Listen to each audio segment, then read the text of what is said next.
Hello दोस्तों, result with आकाश में आप लोग का स्वागत है। उत्तर प्रदेश में होने वाली पेट परीक्षा के लिए हम लोग मैथ और रीजनिंग के प्रेटी सेट के रूप में क्वेश्चन पर बात कर रहे हैं, जिसका यह 7वां भाग है। इसमें हम लोग कुछ क्वेश्चन को देखेंगे।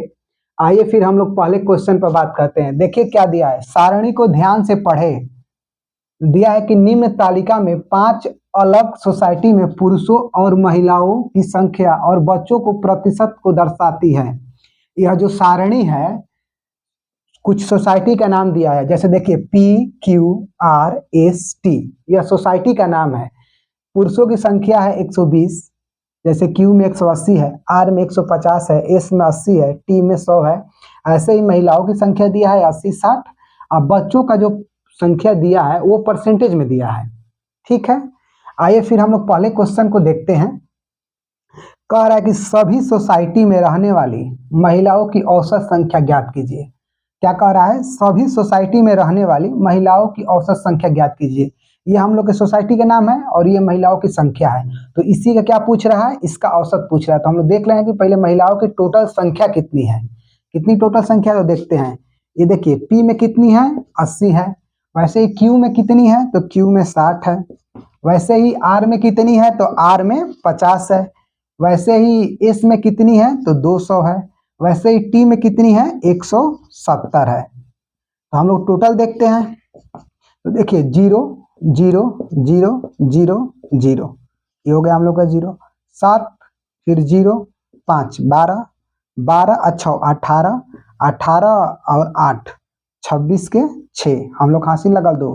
फिर 1 2 3 3 और 2 5।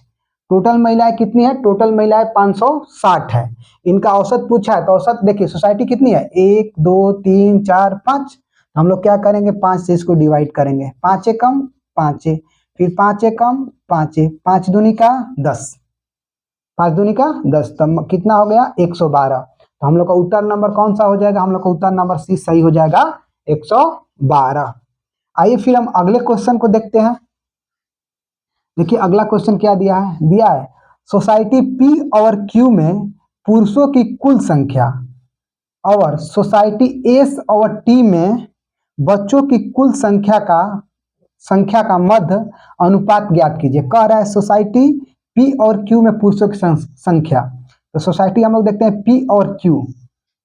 तो P प्लस Q में पुरुष की संख्या। तो P में पुरुष कितने हैं, 120। Q में पुरुष कितने हैं, 180। ये कितना हो गया हम लोग का, 0 0। 8 2 8 और 2 10, 1 1 2 1 3। पुरुष कितने हो गए, 300। अब देखिए क्या कह रहा है, सोसाइटी S और T में बच्चों की कुल संख्या। S और T में बच्चों की संख्या। अब हम लोग S आधन T में बच्चे। अब देखिए यहाँ पर बच्चे कितने हैं, 30% है S में, और T में कितने हैं, 10% है। अगर S में बच्चे 30% है तो पुरुष और महिला कितने परसेंट है, टोटल 100% होता है। इसका मतलब पुरुष और महिला कितने परसेंट है, 70%। देखिए S में हम निकाल रहे हैं, तो ये 80 पुरुष है और 200 महिला है। तो टोटल कितने हैं, 280। चूंकि बच्चों की संख्या 30% है, तो इस बात से यह स्पष्ट होता है कि पुरुष और महिलाओं की संख्या कितनी है, 70%। इसका मतलब ये 70% बराबर कितना हो गया हम लोग का, 280। इसका मतलब अगर हम 1% निकाले तो 280 बटा 70। तो हमको क्या निकालना है, टोटल बच्चों की कुल संख्या निकालना है। तो देखिए अगर इसमें हम 30% के मान निकाले तो 30% बराबर 280 बटा 70 गुणे 30। देखिए ये कट गया, ये 7 का 28, चरती आई 12। 120 बच्चे किस में हो गए, तो S में। S में हम लिख दिए 120 बच्चे। ठीक है, एकदम बिल्कुल ध्यान से। यहाँ पर बस समझना है एक बात कि अगर S में पुरुष और महिला दोनों मिला के 280 है और बच्चे 30% है, इसका मतलब कि ये 280 है, ये 70% के बराबर है। क्योंकि परसेंटेज में टोटल 100 होता है। जब 30% बच्चे निकल गए तो पुरुष और महिला कितनी परसेंट है, 70%। तो हम लोग का कि S में कितने बच्चे हो गए, 120। वैसे ही देखते हैं हम लोग T में कितने बच्चे हैं। तो देखिए ये 100 170, ये कितने हो गए, 270। इसमें चूंकि 10% बच्चे हैं तो पुरुष और महिला कितनी परसेंट है? पुरुष और महिला 90% है। इसका मतलब क्या हो गया? 90% इक्वल टू 270। तो हम लोग का 1% बराबर कितना हो जाएगा? 270/90। तो फिर 10% बराबर कितना हो जाएगा? 270/90 गुणे 10। अब देखिए 27, इसका मतलब कि 30। इसमें बच्चों की संख्या कितनी है? 30। तो अभी टोटल कितने हो गए? 150। अब ये क्या कह रहा है कि मध्य अनुपात ज्ञात करने को कह रहा है। देखिए तो हम लोग का पी और क्यू में, ये पी और क्यू में हम लोग क्या लिए थे? पुरुषों की संख्या 120 और 180, ये 300 हो गया। एस टी में क्या लिए हैं? बच्चों की संख्या 120 और 30, ये 150 हो गया। इन दोनों के बीच क्या निकालना है? अनुपात निकालना है। देखिए 15 एकम 15, 15 दूनी का 30, इसका मतलब 2/1, मतलब 2/1। हम लोग का उत्तर नंबर डी सही हो जाएगा, 2/1। आइए फिर हम अगले क्वेश्चन की बात करते हैं। देखिए अगला क्वेश्चन क्या दिया है? दिया क्या? सोसाइटी पी में महिलाओं की संख्या सोसाइटी आर में बच्चों की संख्या का कितना प्रतिशत है? कह रहा है सोसाइटी पी में महिलाओं की संख्या। पहले सोसाइटी देखते हैं तो पी है, पी में महिलाएं कितनी हैं? पी में महिला 80 है। ठीक, वैसे ही देखिए आगे सोसाइटी आर में बच्चों की संख्या का कितना परसेंट है? सोसाइटी आर में हम बच्चों को देखते हैं क्या है, तो आर में बच्चे कितने हैं? ये देखिए 150 और 50, ये कितना आ गया हम लोग का? 200। चूंकि बच्चे 50% है, इसका मतलब क्या है कि पुरुष और महिला भी 50% है, क्योंकि टोटल 100% होता है। तो जब बच्चे ही 50% है तो ये दोनों मिलाकर कितने हैं? 50%। इसका मतलब कि 200 है तो बच्चे भी इसमें कितने हैं? 200। अब देखिए क्या पूछ रहा है। सोसाइटी पी में महिलाओं की संख्या 80, सोसाइटी आर में बच्चों की संख्या कितना हो गया? 200। बच्चों की संख्या का कितना प्रतिशत है? अब ये पूछ रहा है कि कितना परसेंटेज है, तो ये 80। अब किससे पूछ रहा है? तो बच्चों की संख्या से। तो ये से खत्म, तो 4 दूनी का 8, इसका मतलब कितना परसेंट है? 40%। हम लोग ऑप्शन कौन सा सही हो जाएगा? हम लोग ऑप्शन बी सही हो जाएगा। ठीक है, आइए फिर हम अगले क्वेश्चन को देखते हैं। अब देखिए अगला क्वेश्चन क्या दिया है। कह रहा है सोसाइटी आर में व्यक्तियों की कुल संख्या, ठीक है, और सोसाइटी क्यू में व्यक्तियों की कुल संख्या में क्या अंतर है? अब देखिए सोसाइटी आर की बात कर रहा है। कौन सी सोसाइटी की बात कर रहा है? तो आर का। आर में कह रहा है कुल, तो ये देखिए पुरुष, देखिए ये हम लोग का मेल हो गया, ये फीमेल हो गया, ये चाइल्ड हो गया। ये पुरुष आर में कितना है? 150, और फीमेल कितनी है? 50, और बच्चे कितने हैं? 50% है। इसका मतलब कि ये 50% है तो ये भी दोनों 50% होंगे। इसका मतलब क्या है कि अगर ये 50 और 150, ये 200 है, तो बच्चे भी कितने होंगे? 200 होंगे। ठीक, तो अब देखिए टोटल कितने हो गए? टोटल व्यक्ति कितने हो गए? तो देखिए 200 और 150, 350 और 50, टोटल कितने हो गए? 400। वैसे ही देखिए हम लोग अगला क्या है? Society Q. अब देखिए सोसाइटी क्यू की बात करते हैं। सोसाइटी क्यू के कौन सा? ये इसमें मेल कितने हैं? 180। फिर फीमेल चेक करेंगे तो कितने हैं? 60। अब देखिए ये 80 और 60 कितने हो गए?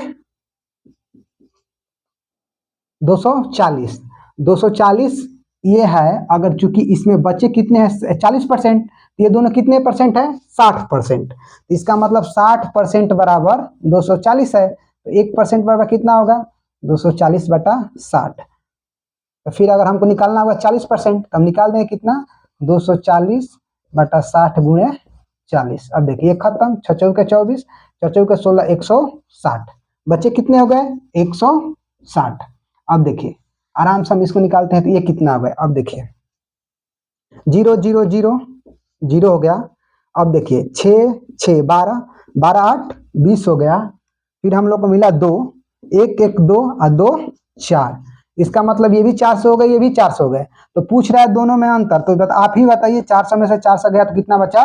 0। तो हम लोग ऑप्शन नंबर कौन सा? ऑप्शन नंबर सी सही हो जाएगा। फिर आइए हम अगले क्वेश्चन की बात करते हैं। अब देखिए अगला क्वेश्चन क्या दिया है।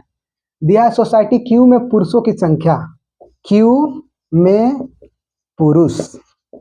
अब देखिए पहले क्यू में चलते हैं, पुरुष हम देखते हैं कितना है? 180, और क्या कह रहा है, आर में बच्चों की संख्या से कितना प्रतिशत कम है, आर में बच्चे, तो आर में देखिए, आर में बच्चे, अब देखिए ये पुरुष कितने हैं 150, महिला कितनी है 50, अब बच्चे कितने हैं 50%, तो पुरुष और महिला दोनों कितने परसेंट होंगे 50%। इसका मतलब कितना, पुरुष और महिला 150 और 50 ये कितने हुए 200, तो ये कितने परसेंट होंगे, तो 50% के बराबर है, क्योंकि 50% बच्चे हैं तो दोनों आधा आधा है, इसका मतलब बच्चे भी कितने हैं 200। ठीक है, तो आराम से देखिए अब क्या पूछ रहा है, आर में बच्चों की संख्या से कितना परसेंट कम है, बच्चों की संख्या से, अब देखिए ये कितना कम है, तो 20 कम है, और किसके सापेक्ष कम है, तो बच्चों की संख्या से कह रहा है, तो ये खत्म, ये खत्म, 2 दहम 20, कितना परसेंट 10% कम है, तो हम लोग का ऑप्शन नंबर डी सही हो जाएगा। दोस्तों आप लोगों को मेरे द्वारा बताए गए क्वेश्चन बिल्कुल स्पष्ट तरीके से समझ में आया है, तो आप लोग मेरे चैनल को लाइक करिए, सब्सक्राइब करिए और अपने दोस्तों के भी शेयर करना बिल्कुल मत भूलिए। आइए फिर हम लोग अगले क्वेश्चन पर बात करते हैं। ये देखिए, ये एक बहुत अच्छा सा क्वेश्चन है, ये देखिए क्या लिखा है, देखिए लिखा है जैसे क्वेश्चन में,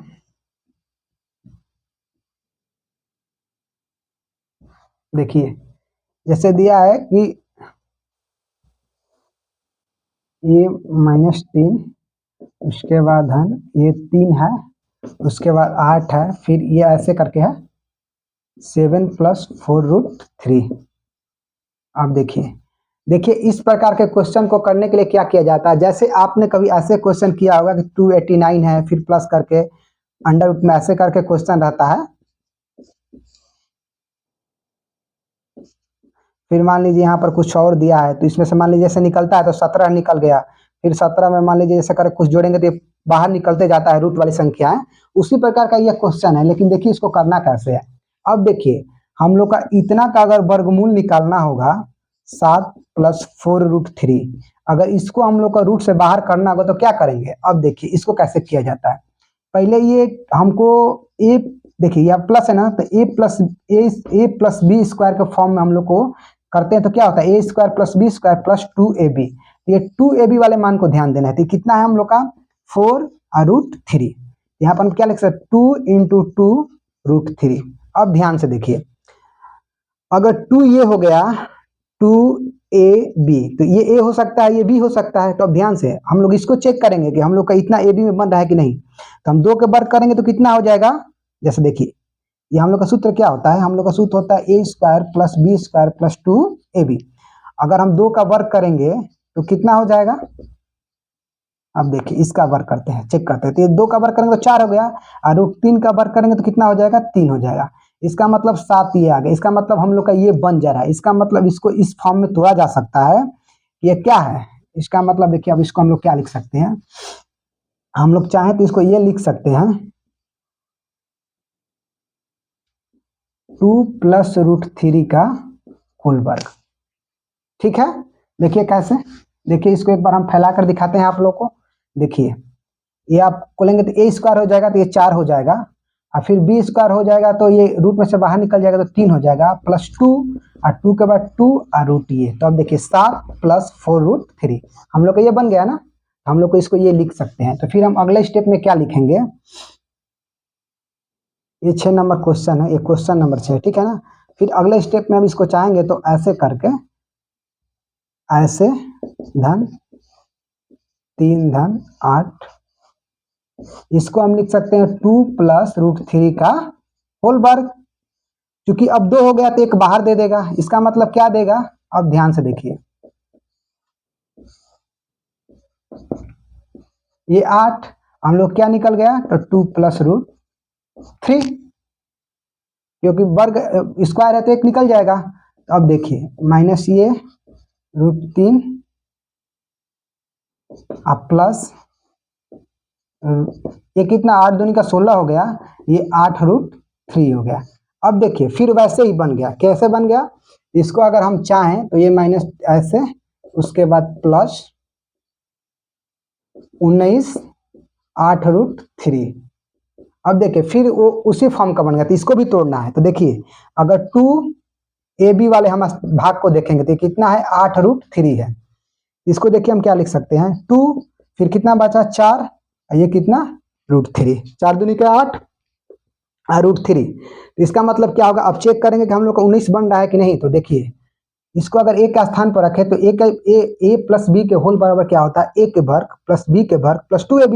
ये 4 का वर्ग कितना हो जाएगा 16, और फिर √3 करेंगे तो केवल √3 का वर्ग करेंगे तो केवल 3 आएगा। तो ये हम लोग का कितना बन गया, ये 19 बन गया। इसका मतलब हम इसको क्या लिख सकते हैं, हम इसको लिख सकते हैं 4 + √3 का होल वर्ग।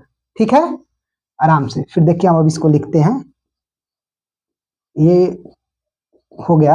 अब यहाँ पर हम क्या लिखेंगे 4 + √3 का होल वर्ग। अब देखिए ये भी 2 घात हो गया, तभी ये भी 1 घात बाहर आ सकता है। तो हम लोग का अगला स्टेप क्या होगा, ये अब देखिए 1 घात बाहर आएगा तो कितना हो जाएगा, अब देखिए ये देखिए माइनस में है, ये प्लस में है, तो ये दोनों खत्म। तब हम लोग को क्या बचा √4। तो √4 का मान कितना होता है 2। तो हम लोग का ऑप्शन नंबर कौन सा सही हो जाएगा, सी सही हो जाएगा। ठीक है, देखिए एक बार हम इसको हम बताते हैं कैसे। ये 7 + 4 √3 है, इसके 2ab के फॉर्म में तोड़िए तो इसका एक बन जाएगा 2 + √3 का होल वर्ग। उसे आप बाहर निकालिए, जैसे उसे बाहर निकालेंगे तो फिर 8 से मल्टीप्लाई करिए, फिर इसको भी 2ab के फॉर्म में तोड़िए तो ये भी बन जाएगा कितने का, तो ये बन जाएगा 4 + √3 का होल वर्ग। तो फिर 4 + √3 बाहर निकालिए, उसके बाद ये -3 से +√3 कट जाएगा, फिर √4 का मान कितना आ जाएगा 2 आ जाएगा। हम लोग ऑप्शन नंबर सी सही हो जाएगा। ठीक है, आइए फिर हम अगले क्वेश्चन पर बात करते हैं। देखिए अगला क्वेश्चन क्या दिया है, देखिए अगला क्वेश्चन कितना अच्छा दिया है। 40 संख्याओं का औसत 71 है। 40 का औसत कितना है 71 है। यदि संख्या 100 को 140 से बदल दिया जाए, मतलब कह रहा है कि 40 संख्या का औसत 71 है, इसमें कोई संख्या 100 है, इसके स्थान पर अब 140 लिया जाएगा तो औसत में क्या प्रभाव पड़ेगा। बात को आराम से समझिए। देखिए एक बार सवाल पढ़ देते हैं। 40 संख्याओं का औसत 71 है, यदि संख्या 100 को 140 से बदल दिया जाए तो औसत में वृद्धि हुई। मतलब कि पूछ रहा है कि 40 संख्या का औसत 71 दिया है, उसमें कह रहा है कि पहले कोई एक संख्या 100 जोड़ी है, मतलब 100 इसमें है, अगर इसके स्थान पर 140 ले लिया जाए तो अब औसत में क्या होगा। तो आप ध्यान से देखिए, चूंकि हम औसत में पहले हम लोग का कोई 100 था, अब हम उसको 140 दिए, तो हम लोग कितने अंक दिए, इसको कितने अंक दिए हैं 140 - 100, तो हम लोग कितने अंक दिए हैं, मात्र 40 अंक दिए हैं। कितने अंक दिए हैं 40 अंक दिए हैं।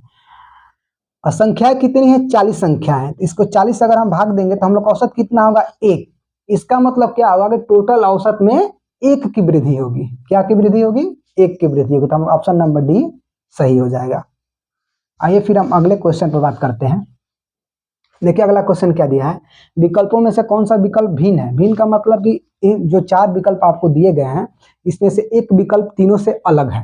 तो देखिए क्या है, कह रहा है आपके पास टीवी है, ग्रामोफोन है, रेडियो है, टेप रिकॉर्डर है। आप सभी लोग जानते हैं कि ग्रामोफोन, रेडियो, टेप रिकॉर्डर ये सब केवल ऑडियो वाले यंत्र है, जबकि टीवी हम लोग को दिखाती भी है और बजती भी है। तो हम लोग क्या हो जाएगा, टीवी भिन्न हो जाएगा। अब देखिए यहाँ पर एक कैलेंडर से क्वेश्चन दिया है। 1 जून 2018 को शुक्रवार था, तो 19 फरवरी 2017 को कौन सा दिन था, सोमवार, शनिवार, शुक्रवार या रविवार। तो देखिए आराम से, 1 जून 2018 को कौन सा दिन है, शुक्रवार।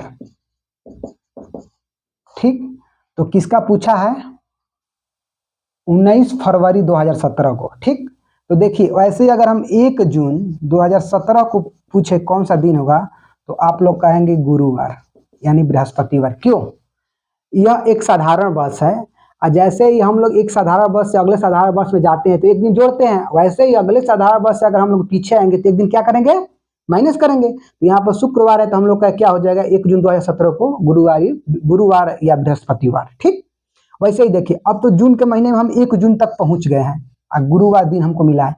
हमको आना है कहाँ पर है, 19 फरवरी 2017 को। तो अब देखिए हम लोग को मई मिलेगा जून के बाद, तो मई हम लोग को कितने दिनों का होता है, 31 दिनों का। फिर हम लोग का अप्रैल मिलेगा, अप्रैल आपको 30 दिन का मिलेगा। फिर मार्च मिलेगा, आपको 31 दिन का मिलेगा। अब देखिए फरवरी में हमको 19 फरवरी का आना है, तो चूंकि इसमें 10 दिन हम लोग उधर से लौटेंगे तो 10 दिन और मिलेगा। कैसे पूछिए, क्योंकि देखिए 2017 है या कोई मतलब लीप ईयर तो है नहीं, इसका मतलब इसमें जो भी दिन होगा 28 दिन का फरवरी होगी। तो देखिए एक 28 दिन हो गया, एक 29 हो गया, फिर 28 हो गया, 28 को फिर 27 तारीख आएगा, 28 तारीख, 27 तारीख, 26 तारीख, 25 तारीख, 24 तारीख, 23 तारीख, 22 तारीख, 21 तारीख, 20 तारीख, 19 तारीख। देखिए 1 2 3 4 5 6 7 8 9 10, 10 दिन हम लोग का ये हो गया। अब देखिए ये क्या है, ये सब दिन है जो हम लोग को अभी पीछे आना है, इसको 7 से डिवाइड करना है। तो देखिए 7 चौक 28, 29 30 31, इसमें 3 हो गया, इसमें 2 हो गया, इसमें कितना हो गया 3 हो गया। तो अब देखिए इसको जोड़िए 3 2 3,